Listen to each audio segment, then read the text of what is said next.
Assalamu alaikum wa rahmatullahi wa barakatuh. Welcome back to these connecting with the conversations in the Quran, and we are looking at Ibrahim alayhi salam. So alhamdulillah wa salatu wa salam ala rasulillah rabbi shrah li sadri wa yassir li amri wa ahlul uqdatan min lisani yafqahu qawli. And this is how we start always whenever we start conversations, to hope that whatever we are saying is beneficial and useful, and it will have impact. So the conversation today, we're still staying on with Ibrahim alayhi salam, because he is just a treasure trove of conversations that he had, and how to be effective. So the conversation that I'm looking at is on Ibrahim alayhi salam with his son Ismail, particularly during the event of the sacrifice. So it's mentioned in Surah As-Saffat, and let me just go to it to give it to you from there, and which is Surah number 37. And in there, it's mentioned how. So there's snippets of conversations of Ibrahim alayhi salam. Sometimes here in Surah Baqarah, sometimes Surah An'am, sometimes in Surah Maryam, beautifully. And and if you can try and remember how they occur and where. So it says when this is in Surah As-Saffat now, when Ibrahim alayhi salam is talking, and when the son reached of age, falamma balagha mahu, and when he reached became a baligh, Ismail alayhi salam, qala ya bunayya, and so Ibrahim alayhi salam very lovingly calls out to ya bunayya, not just bani, and he says, this is the vision I had. He said, I see a vision, ara fi, and that I'm offering you in sacrifice. And then he says, what is it? Fanzur Mada tara. What do you think about it? What is your thoughts on this? And Ismail alayhi salam immediately says, he says, Qala ya bati af'al ma tumaru. Do what you have been entrusted with. Do what you have to.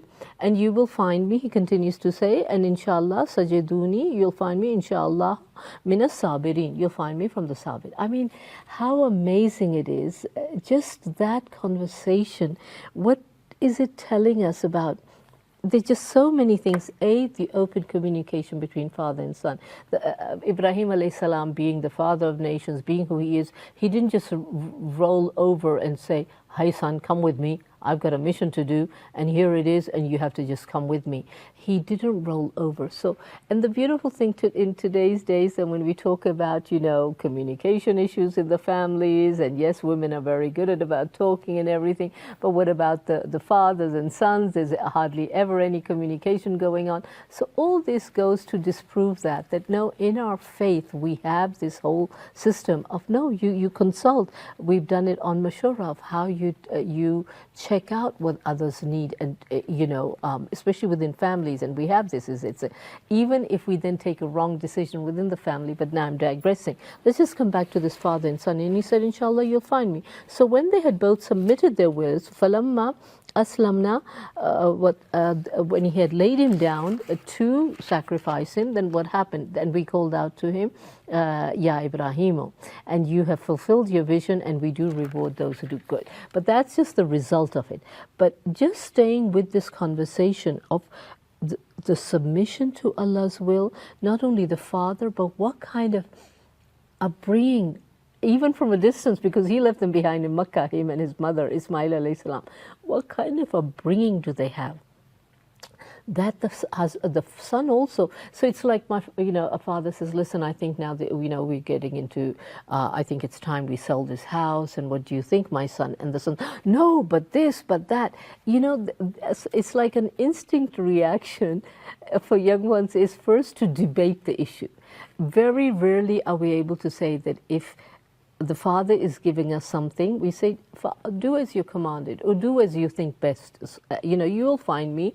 I will agree. I mean, maybe I don't really agree with what you want to do, sell the car, do this, or buy this or that. I don't think it's the right time that we should be doing these things. But nonetheless, if that's what you think we need to be doing, so let's go ahead with them. So Ibrahim alayhi salam didn't impose the command without informing this child, or he shared the vision and he said, "What do you think? Now, what is your view?" And so it's important again, this fostering mutual respect and nurturing faith through dialogue. and they both had absolute faith in Allah and in His wisdom, and they patience during this. This is a child you have in your old age. You wait years and years and years, and this is the thing in Muslims. Unfortunately, if parents haven't had a child for a long time, 5 years, 6 years, whatever, especially if it gets over 10 years, 18 years, and then they suddenly Allah grants them a child. So yes, Allah's mercy, some are able to be very grateful, never for an instant stepping out of line and knowing that this is all by Allah's blessing.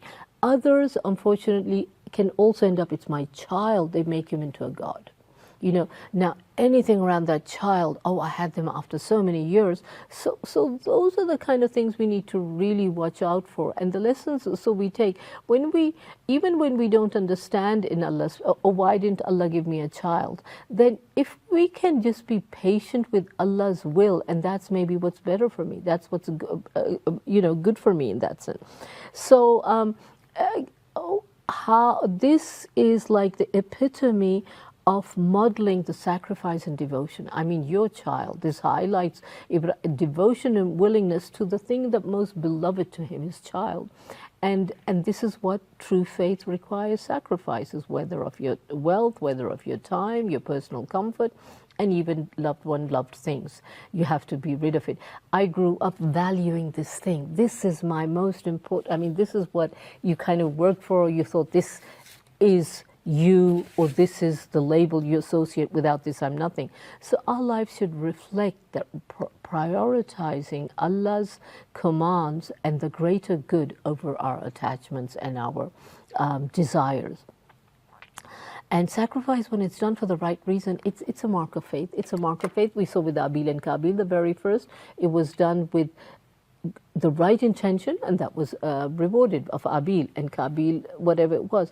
So going, recovering on this, recapping that the reward of sincere effort and obedience is what gets you results. And I just want to bring in a story about how a friend I have who's sitting in at the Haram, and a very pious person in that she wants to do exactly things as it should be by Allah's sake. So she's not going to do anything out of bounds. And when she at her job is able to put down, I'm not going to do this, I'm not going to interact with males unnecessarily, the only people I'm going to see is females if I'm a female, and so on. And it doesn't work like that in hospitals. So no, you have to see all sorts of patients. But she sticks to her gun, and even if it means she has to be underpaid or she has to take a less cut, but she does not compromise of what for her are the principles to stick by within her condition, of how it is. And Allah, lo and behold, subhanallah, how then she gets an offer which is like, where did that come from? How on earth can they be giving me that? And these are all gifts from Allah. So if you know the reward for sincere effort of what you are putting in obedience to Allah and for His pleasure alone, the reward is there.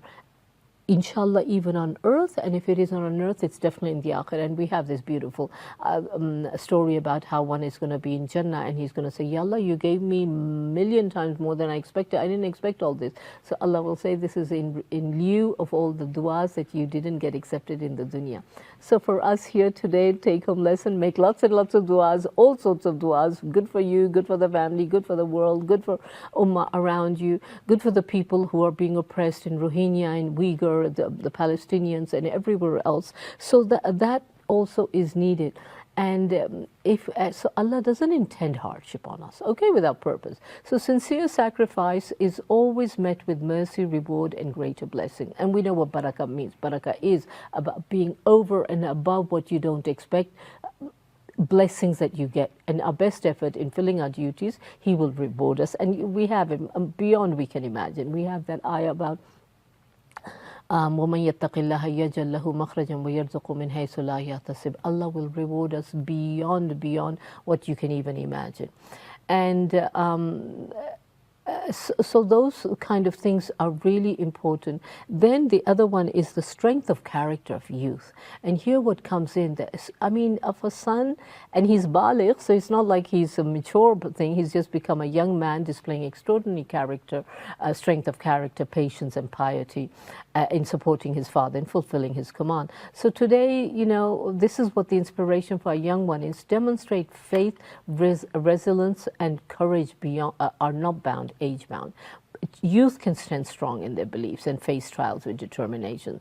And this brings me to the 7 people under the arsh of Allah on Judgment Day, and this is from a hadith from Bukhari, is that I'm just picking out the young ones which are on deen. So the youth who grew up in the worship of Allah, a young person who spends their formative years in worship and obedience of Allah, that underscores the value of commitment from youth, from your childhood, of how throughout your childhood, you are able to, I've just lost the plot somewhere, about keeping that connection with Allah alive. So the conversation is a timeless example of Ibrahim alayhi salam with Ismail, of devotion, trust, obedience, and the other ones, just for you to know, if you want to know, the 7 people who will be under the arsh is a just ruler, because when it's just, it's very easy to be abusive. So a youth who grew up in the worship of Allah, the person whose heart is attached to the masjid, 2 people who love each other for the sake of Allah. This is also beautiful, is how we will be going on couches of nur, and the others will also be looking. And the person who resist the temptation of somebody of status and beauty, and say, I resist the temptation, like Yusuf alayhi salam did and then he saw the burhan from Allah, and he says, I fear Allah, I'm not going to fall for this, And even though it could have been, he could have hammat biha, he could have desired her, but he stayed away. And this is number 5. And 6 is the person who gives in charity, in secret, what their left hand doesn't know about their right hand. So it's just that you are just so committed to doing good, and it really talks about the charity in secret is about ikhlas. So I don't tell anybody all the charity I give, but somewhere in some conversation I can't help but let it slip through, and this does happen, and we do that. That somewhere I do want it to know. Oh, but I also gave there. If everybody, you can't keep your mouth shut. So this is, I'm talking about me, is how it is easy to fall for these things. And then the person who remembers Allah and sheds tears privately. And now we've got this beautiful month, we've got the khalwas, we will be having the last beautiful days, 10 days. So all beautiful opportunities of how you can be spending, learning from lessons directly from Ibrahim alayhi salam, because it was about father and son, so take it from the family, and modeling our devotion and sacrifice. If we can remember, inshallah, our ibadah will be so much more valuable. So with that, I'd like to end off, and I hope these conversations have been of benefit to keep applying right now daily in our own lives. And whether it's now in the month of Ramadan, whether it's otherwise, take these tales of Subhanallah. And these are timeless tales. That's why they are in this timeless book of ours, the Quran that we're reading. So now when you're reading in the Quran and you come across these stories, just take time to ponder of Subhanallah, these are live physical conversation. It isn't reported conversation. So it's a direct speech. It's not indirect speech of being related. And because it's timelessly contained in the Quran, take home that message. And take home the message of Subhanallah, how can we emulate these beautiful conversations that went on instead of being stuck in our rubbishy stuff that we do sometimes, and I'm referring this primarily to myself and me be the recipient of learning from these conversations.